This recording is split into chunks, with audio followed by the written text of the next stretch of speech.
أعوذ بالله من الشيطان الرجيم. وإن تعجب فعجب قولهم أإذا كنا ترابا أإنا لفي خلق جديد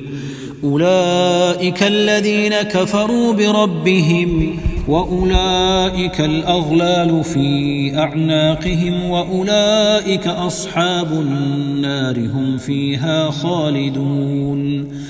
ويستعجلونك بالسيئة قبل الحسنة وقد خلت من قبلهم المثلات وإن ربك لذو مغفرة للناس على ظلمهم وإن ربك لشديد العقاب ويقول الذين كفروا لولا أنزل عليه آية من ربه إنما أنت منذر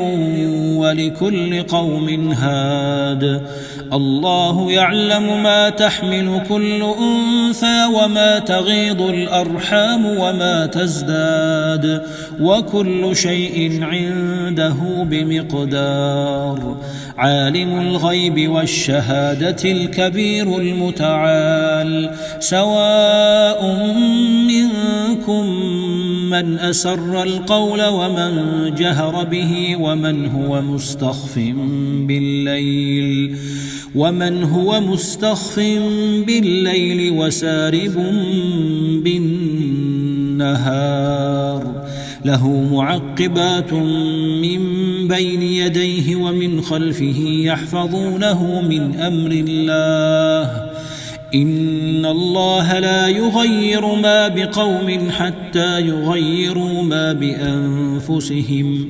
وإذا أراد الله بقوم سوءا فلا مرد له وما لهم من دونه من وال هو الذي يريكم البرق خوفا وطمعا وينشئ السحاب الثقال ويسبح الرعد بحمده والملائكة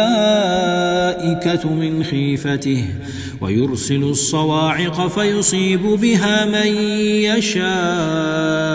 وهم يجادلون في الله وهو شديد المحال.